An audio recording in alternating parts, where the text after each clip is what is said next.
дня, конечно, не помню, но это было в конце 1962 года, когда я поступил в аспирантуру Института литературы. Я вельми моцна цікавився літературою, белорусской мовой, историей. Я родом з Наваградщины, и там вот это место, и оно, конечно, всюди натхняє до истории, до минулого, до нашей спадщины. Ну и учился я и Бородулин, и Клышка, и побач были и Адамчик, Чигринов, Пташников, а выкладали уже Лойко, Илевич, Александрович и так далее. Так что был я крыху подрыхтованный, так сказать, начитанный, ось уже нечто друковал, верши, там, рецензии дробные. И тому меня потянуло, конечно, далее освоивать нашу спадщину, нашу литературу, нашу историю. И вот я поступил в аспирантуру, и это было вот в конце 1962 года.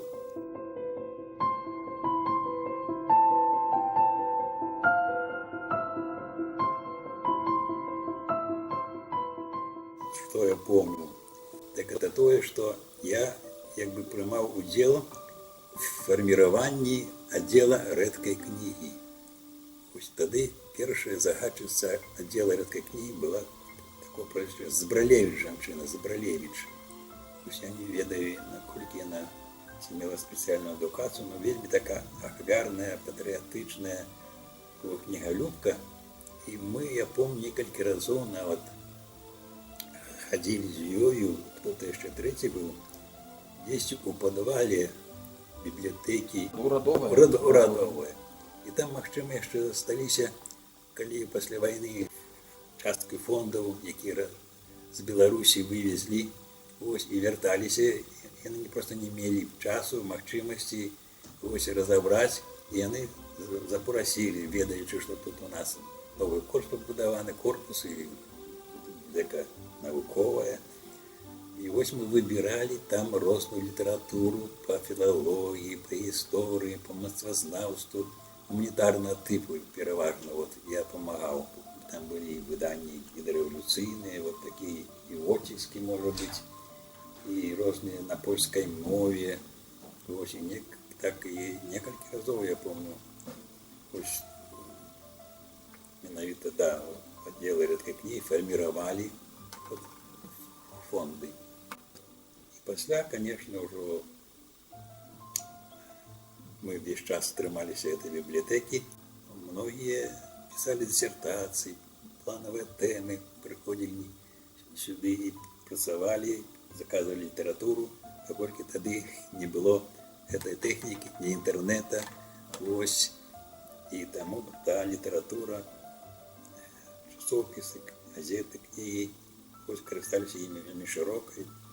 Я помню, что многие и докторские высиживали в этих залах, да, вот, философы, Конан бывал часто там, Широканов, наш Журавлев, там, так бывает, что занимали назавсёды свой, так, стол, там с такими еще, и вот такими полочками, ось, и куча книжек, и рукописи, и так приходили каждый день и присягали представать. Ну, и я так само вот заходил, часто, беспечно, всякие разные знакомства, встречи, и, конечно, библиотека – это просто без нее, забыли гуманитарию, это не то, что химику, физику, там треба лаборатория, где там приборы певные речевые, а у нас книга, основная книга. И дякуючи этому мы, конечно, вивчали спадщину и поступово, и, можно сказать, некое отраджение, были, можно сказать, золотые пора для нашего вот, литературознавства 60-70-х годы, когда появились первые истории, я удельничал в написании историй, монографии выходили. Я оборонялся в 1967 году. Краткевич был на обороне і быў сцешаны, што тагалосна тады ж у нашым вучоным свеце быў і Глебка, быў і Лынькоў, і кандыдат Крапіванова, да. Вот у мяне апанентамі былі Ларченко і Улашчык. Вот два дактары навук, рэдка, да, было. І, значыць, сам Караткевіч мяне віншаваў такім чатырохрадковым, вось, з паховай абаронай. Пасля быў, конечно, і на фаршэце. Такі верш. Ад Аўрамкі да Аўрамчыка гісторыю за горб бяры і чэмер сып усім у вочы, каб аж дзівілі шчамяры.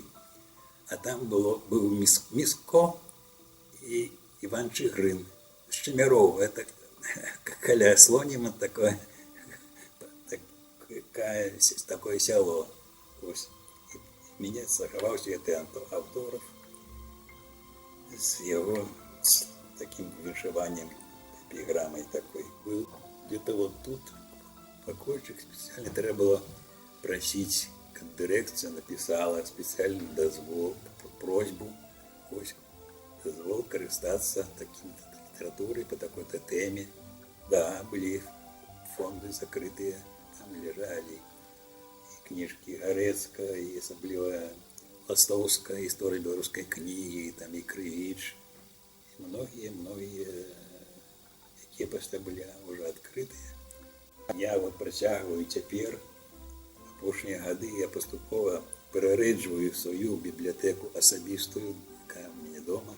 Я перарэджваю і ўжо шмат кніг таксама я і сюды у бібліятэку нашу родную, акадэмічную таксама здаю.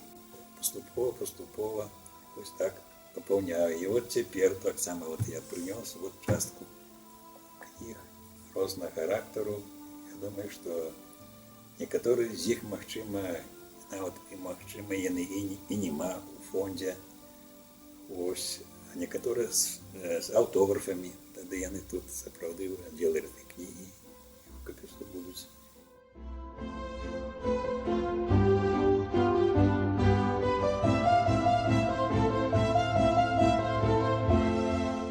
Хотелось, каб залы пачалі папаўняцца чытачамі, каб больш сюды людзі вярталіся ў бібліятэкі, таму што віртуальная кніга, як кажуць, я асабіста ніяк не ўспрымаю, калі чытаю вось на экране. Калі вот бярэш у рукі, так бачыш вось і вот выданне, і аўтара, і нават тыраж, і хто быў рэдактарам ці рэцэнзентам,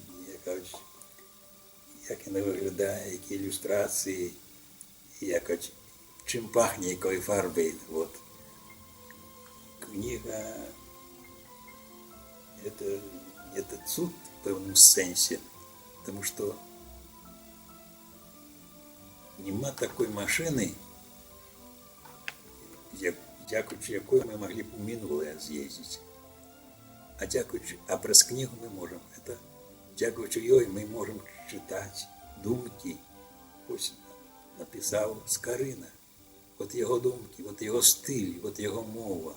И якого письменника 19 стагоддзя, Баушевича, Марцінкевича, пазней Купалу, там, Коласа, асабліва калі аўтографы. Так это ж дзіва. Мы як бы падарожнічаем у той час, говорим, ці той письменник говорит з нами, он як бы нам некое послание ось передае. Читайте, вот так я думал, так я писал, так переживал. Ось, это мой стиль, это моя мова. И вот то, что я пишу, той час, так и народ мой спрымал, так жил, вот такими проблемами. Вот это как бы сапраўды машина часу. Ось. Як кто-то казаў, даецца, Лихачёв, что калі б все пропало, але засталася б книга, библиотека, то на подставе этого можно обновить, конструировать цілий народ, його мову, його історію, ось його спадщину. Тому вельми важно, щоб ми цю спадщину ось ведали, заховували, працягвалі, помножали, каб яна не лежала музейным, кажуть, пылом не покрывалася, каб яна давала паростки, каб люди цікавіліся. Со святом, дорогие, ось, каб яшчэ не одно стагоддзе, ось, жила, пополнялася эта библиотека, існувала. Я был усцешаны, узрадованы и хотел бы еще с вами сустракаться часто, шмат и долго.